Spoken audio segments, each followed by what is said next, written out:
Hello. Today I will be featuring the Duca, the new Italian Tier 6 premium cruiser. And well, I can start right off by saying I quite enjoyed playing this one, but let's move on to the basic stats. It has 30k HP, which is pretty okay. The French one has 27, Brioni sits at 30. Then we have, of course, Cleveland that sits at 35k. So it's definitely on the lower end. I mean, Graf Spee, of course, sits at a pretty ridiculous 40k. So it's on the lower end of the spectrum. The armor on it is, well, it has a citadel. First of all, the citadel does come up, I'd say, almost halfway to the deck. And the base citadel armor is around 35 to 40, and then it of course has an outer layer which is about 70. Now this doesn't seem very tanky. I mean, it's tankier than something like, say, a Nuremberg, but I haven't really found myself eating too many of these citadels because it's quite a slim profile to hit, and thanks to the speed and maneuverability and the gun angles in general, you tend to be able to angle against your targets quite comfortably.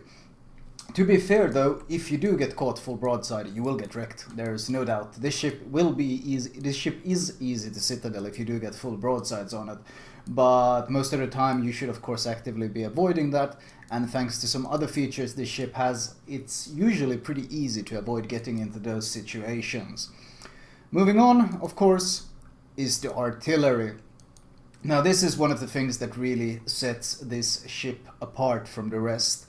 And that is of course the main battery here. First of all, reload time 7.5 seconds. I think the default 180 degree is 30, but I have expert marksman, so it's 26.9.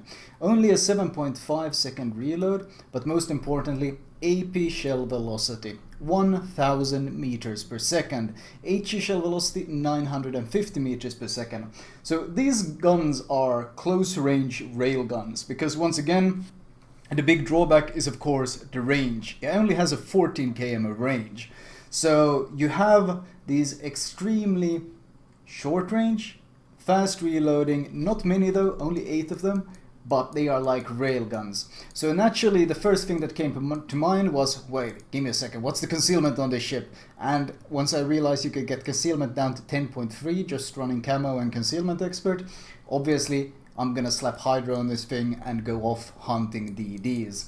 I'll show some gameplay examples of these guns and why I've really enjoyed this ship and the playstyle that this kind of cruiser kind of encourages.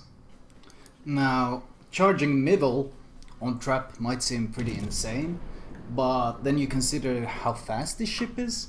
I'll go over the stats later once more, but you can get up to 38.3 knots running a speed flag on this thing. So you can easily get to middle before any other cruiser. The only thing that will beat you here is pretty much DDs. So, and of course the concealment on this thing, with concealment expert and the captain, you get it down to 10.3. Now this is one of the earlier games where I was still testing out defensive AA.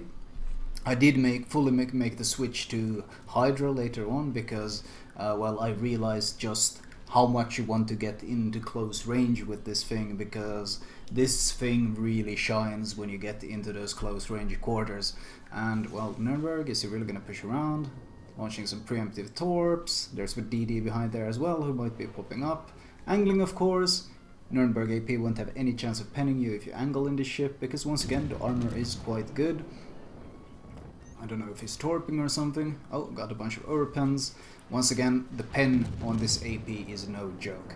Seriously, I will show some more examples of the AP, but it's certainly no joke. Smoke running out perfectly, and if you're caught like this against this ship in a DD, you are so fucked.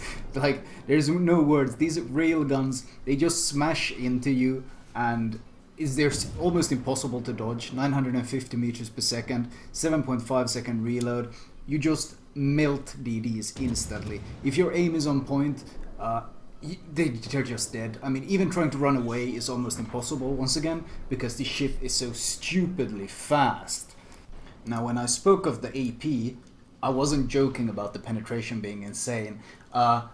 At 5 kilometers, your AP penetration is 200 millimeters within 5 kilometers. Now, what that means is there's not a single cruiser that you will face that you won't be able to absolutely citadel to shit. That Duca there gave us a pretty good example. It doesn't matter what cruiser that would have been, the same thing would have repeated itself. That's not to say that there aren't, of course, issues. For example, the very low HE alpha is of course an issue. For example, if a cruiser runs away like this guy does. However, I did mitigate it significantly by speccing into IFHE, and IFHE of course means that the penetration becomes significantly better and the HE damage becomes much more consistent. So once I got Concealment Expert, getting IFHE right after made life so much easier, and well, made the ship a lot stronger as well, because that direct HE damage just makes life so much easier, because you don't even need HE that much like to start fires, because on battleships in general, if they give any sort of broadside, you just want to be using AP. Okay, this guy is still angled. Okay, starting to get some pens, but as soon as I get to the point where I have access to a citadel, you will see this Suyo just disappear. Pretty much like any other ship. As soon as you get the angle, bloop, instantly gone. Now, the playstyle of the ship is of course extremely fun. The closer you get, the stronger you become, but you actually don't really need to get like point blank range to be able to deal a lot of damage in this thing. I did mention that you had 200 meters of pen at 200 millimeters of pen at 5 kilometers, but even at 10 kilometers you have 122 millimeters of pen. Now, for those that aren't up to date on the armor values, it means you can quite easily citadel cruisers at 10 kilometers as well. And with the fast reload, the good accuracy, I think 2.0 Sigma as well, landing long range citadels is really no issue. Like this York is just at the perfect distance to make an example here, giving us full broadside. And of course, when you give this ship full broadside, you get punished, and you get punished hard. And 7.5 seconds later, the next volley is already on its way. So I really enjoy these guns. These guns are super satisfying to use. They pack a mean punch, and it's just so satisfying to land those AP citadels and AP volleys on people and just completely wreck them. Another thing that of course synergizes extremely well with this ship is the fact that it has access to torpedoes. It's only 3 per side, but they are 66 knots.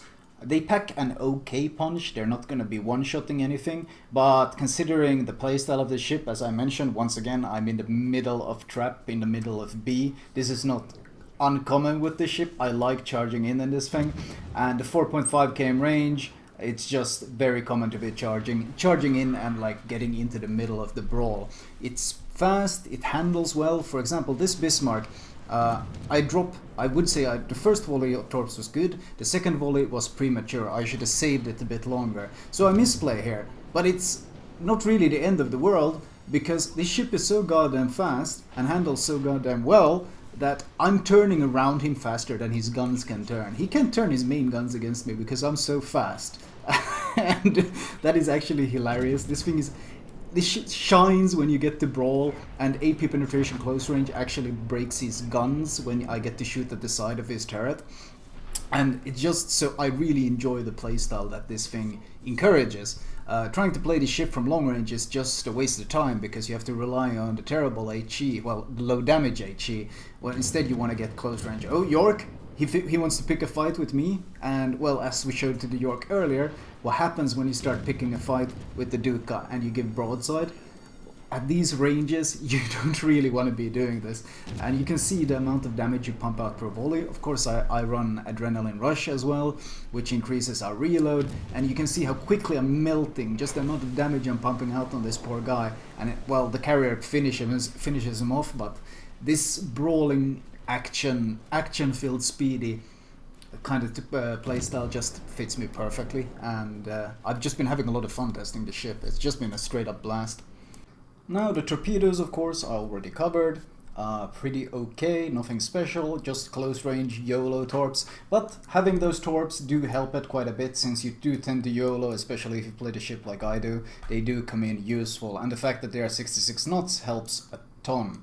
AA defense, pretty pitiful, or well, straight up awful. I mean, there's really not much you can say that's positive about this ant tier. You're no Cleveland, that's for sure. So ultimately, defensive AA, I mean, you're not going to be defending anyone else because even the base range is awful. The only reason to run it would be mostly to defend yourself, and I honestly don't bother because, well, the ship isn't very easy to drop. And the reason why it isn't very easy to drop is, of course, this. Maximum speed, 36.5 knots. For those that haven't followed tier 6 cruisers, that makes it the fastest tier 6 cruiser, even faster than the Molotov. Add in a speed flag and we are doing 38.3 knots. This of course means that you are as fast as a DD. Well, pretty much any DD around this tier. Like, they have a hell of a time trying to get away from you. And this of course synergizes extremely well with the way I play it, which is of course this aggressive DD hunter, cap contester, the low concealment, the maximum speed being insane, and the railguns that turn quickly, and then of course the combination of having additional torps for YOLO. Everything synergizes extremely well with this small slim ship, and it's so much fun to play. I mean, I've just been enjoying this playstyle a lot. I just charge into the caps. Of course, the fact that it is a premium ship, so it doesn't really matter if you die, you're still gonna make a profit. So you can just go in there and have fun with it. Kind of like the Ohotnik, where it's kind of designed for just having a laugh. And you can get some really ridiculous games in it, because once again, the AP is no joke. If anyone lets you close to them, they will get wrecked, because this thing packs so much close range firepower. It's kind of like its selling thing, or its selling card is the fact that get close and melt them. That's your goal. And, well, it fits someone who's an aggressive player like me. This ship just fits me perfectly. So, performance-wise, against tier 5s and 6s, I've had no real issues carrying with this thing. You tend to just melt most of the things you really bump into, both in losing games against tier 7 matchmaking. Once again, been able to quite comfortably carry in this thing. In winning games, it's of course even easier to get like very good results in the ship. And ultimately, I think it's a very strong ship, even against high tiers, because once again, you want to go in there and fight the DDs mostly, because that's what you're really, really good at. So my final verdict for this ship is, I think it's hilariously fun. I think it's probably one of the most fun premiums they have released, and if the Italian cruisers are going to be anything in this style, I am looking forward to that entire line a lot. It might in fact become one of my favorite lines, because the playstyle is so much fun. Of course it does suffer. It is from the matchmaking. It's a tier 6 premium, that can't be forgotten. So it will obviously often face up against higher tier matchmaking, but even with that downside, this premium gets a recommended from me, because I think it's original, it's unique, and it's a lot of fun to play, and those are all things. And of course, it's good. It's very competitive. So those are all things that gets my Flamu seal of recommendation. Anyway, that's all from me. I hope you guys enjoyed it.